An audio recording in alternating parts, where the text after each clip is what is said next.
Hello everyone, in today's video we'll be looking at pre-Vizsla from the vintage collection.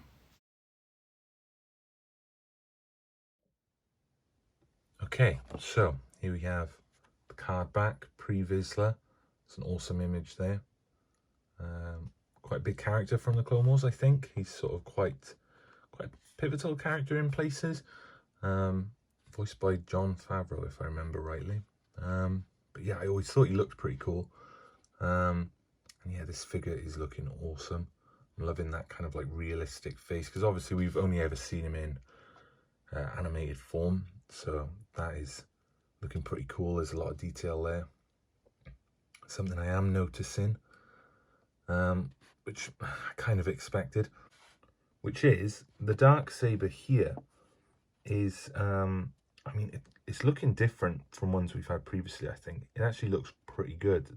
The detail on it going up the edge there, I really like that, but it is looking a bit warped so far, which is always the way, and it's always quite annoying to, I mean, they're quite thin, so you can kind of flatten them out, but yeah, it's just annoying.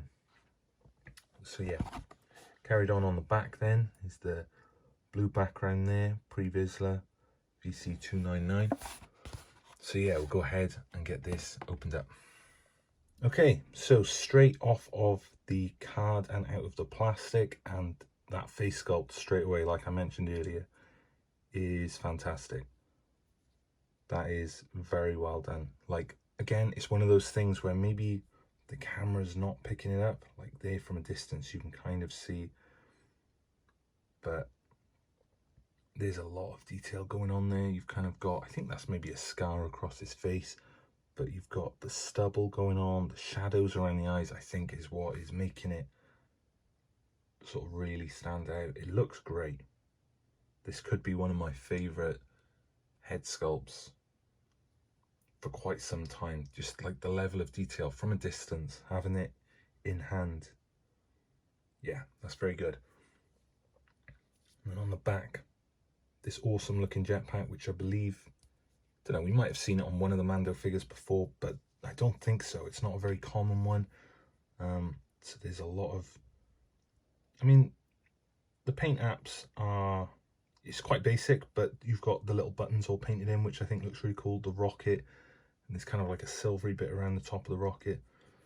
But it's just nice to sort of have a different sculpt jetpack. I think that's awesome. It's obviously going to be quite accurate to the one he's got. And it does, even though it doesn't come with the flame effects, it does have the holes from, which I always like having that on. It is on most of the jetpacks, but every now and again it is missed, I think. So that's very cool, because you can stick, obviously, the flame effects from other figures on there, which is what I've done with a few of them when I've posed them. So yeah, the paint on this is great. I love this sort of blue colour. That on the chest piece looks fantastic, like the little sort of weathered marks around the edges there. Looks great. And yeah, around the back then, this sort of silvery, I think that's that same plastic holster that they use on a lot of the Mandalorians.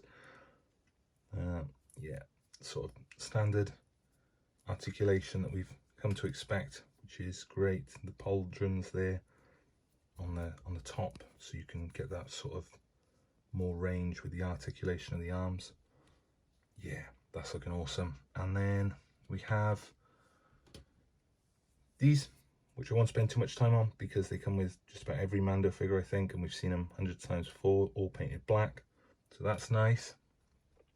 And then we have this, which is the Darksaber, which is a shame that it's completely out of shape almost. Look at that, when you look how straight the sort of thing is, and then it ends up just going all the way up there. I mean, it's probably a quick fix, but it is frustrating. But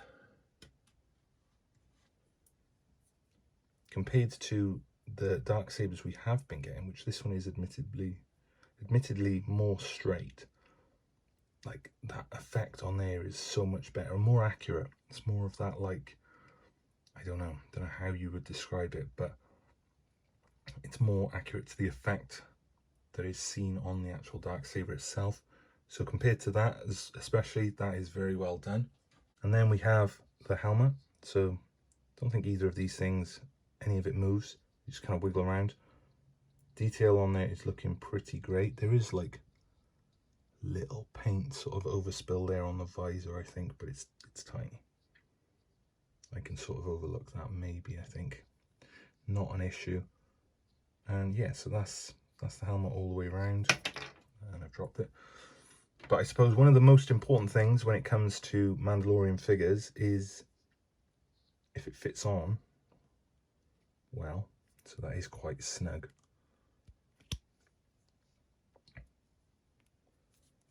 But yeah, look at that.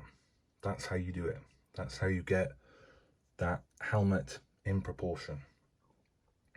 So obviously, similar to a lot of the clones and stuff, this guy is bald, so it does help it out a bit in terms of it fitting on there. But yeah, compared to, I think the last one I did was the Sabine Wren one, and that was, you know, we all know about that. That was way off. So it is awesome to get that very much on point there. So that's great to see. In some ways, it is more difficult now deciding how I will pose him, because the face sculpt is fantastic. The helmet is great. It fits great on there. So I don't know how I'm going to do like the final display for this guy. He just looks awesome. So yeah, we'll go ahead, get him set up and talk a bit more about him. So yeah, some final thoughts on this awesome figure. It is awesome. I'm not burnt out on Mandos, but there's been so many of them. They are all really good, to be fair. And I'm still waiting on Jango Fett. I'm pretty sure he was announced or pipelined quite some time ago now. It's been so long, I've kind of forgot. But I'm pretty sure we're waiting on him, so that'll be awesome. But in the meantime, this guy is awesome as well. I didn't really expect to get him. Like I said, he's quite an interesting character in the Clone Wars. I love the Clone Wars. So to get a figure is awesome. To display him with all my other Mando figures, it's going to look awesome. And he's going to stand out because he looks great. Like I said, he sort of ticks all the boxes. The articulation is great on the arms. Again, I've been sort of saying in a lot of the figures recently, it does kind of vary. So Revan was a bit more limited, whereas Hera is great. She's got full range and of articulation there. And this guy is also very good. His arms sort of, and you got the swivel and the rocker ankle, swivel waist. The arms go up a little bit higher than the Revan figure did, I think. Yeah, just great. The paintwork is all on point. The accessories are great. That face sculpt is great as well. And the helmet is in scale, which is fantastic. So it ticks all the boxes for me. This is one of the ones that, as time went on, I think, again, I became more and more like looking forward to it, just because it looked very promising, and it's delivered on that. When it arrived, I couldn't wait to sort of open it up and get it reviewed, because it is great. And yeah, no complaints here really. So there's not much else left to say really. If you did enjoy the video, thumbs up would be greatly appreciated. If I did miss anything, feel free to let me know in the comments, or just let me know your opinions on this figure, if you have it, if you want it, whatever. I'm always happy to engage with people in the comments. And yeah, if you're interested in these kind of videos, hit the subscribe button. I will be doing more in the future.